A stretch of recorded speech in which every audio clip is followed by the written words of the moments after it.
ಯಾವ ಗ್ಯಾರಂಟಿ ಯೋಜನೆಗಳ ಹೆಸರು ಹೇಳ್ಕೊಂಡು ಇವರು ಅಧಿಕಾರಕ್ಕೆ ಬಂದರೋ ಆ ಗ್ಯಾರಂಟಿ ಯೋಜನೆಗಳ ಅನುಷ್ಠಾನದ ಹೆಸರಿನಲ್ಲಿ ಕಳೆದ 2.5 ವರ್ಷ ಏನು ನವಂಬರ್ 19ಕ್ಕೆ 2.5 ವರ್ಷ ಸಂಪೂರ್ಣ ಆಯಿತು ಸಿದ್ದರಾಮಯ್ಯನವ್ರದ್ದು 2ನೇ ಬಾರಿ ಮುಖ್ಯಮಂತ್ರಿಯಾಗಿ.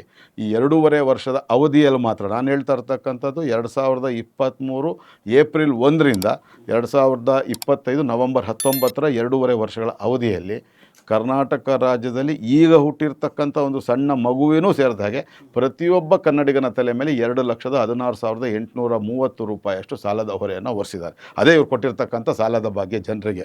ಯಾವ ಭಾಗ್ಯದಿಂದ ಏನೂ ಇಲ್ಲ. ಇದರಿಂದ ನಿರುದ್ಯೋಗ ಸಮಸ್ಯೆಯನ್ನು ಪರಿಹಾರ ಆಗಲಿಲ್ಲ, ಇನ್ನಷ್ಟು ಸಾಮಾಜಿಕ ಸಮಸ್ಯೆಗಳಾಯಿತು. ಇವತ್ತು ನೀವು ಗ್ರಾಮಾಂತರ ಪ್ರದೇಶಗಳಲ್ಲಿ ಓಡ್ತಾ ಇರ್ತಕ್ಕಂಥ ಬಸ್ಗಳು, ಆ ಬಿಟ್ಟಿ ಭಾಗ್ಯ ಗೃಹಲಕ್ಷ್ಮಿ ಯೋಜನೆ ಎಲ್ಲ ಇದೆಯಲ್ಲ, ಅದು ನೋಡಿದಾಗ ನೀವು ನೋಡಿ ಆ ಬಸ್ಗಳ ಸ್ಥಿತಿ ಯಾವ ಥರ ಇದೆ. ಅದಕ್ಕೆ ಒಂದು ಸಣ್ಣ ರಿಪೇರಿ ಮಾಡಿಸೋದಕ್ಕೆ ಇವ್ರ ಕೈಲಿ ಆಗ್ತಾಯಿಲ್ಲ, ಅದಕ್ಕೆ ಸರ್ವಿಸ್ ಮಾಡ್ಸೋಕ್ಕಾಗ್ತಾಯಿಲ್ಲ, ಮೇಂಟೆನೆನ್ಸ್ ನಿರ್ವಹಣೆ ಮಾಡೋಕ್ಕಾಗ್ತಾಯಿಲ್ಲ.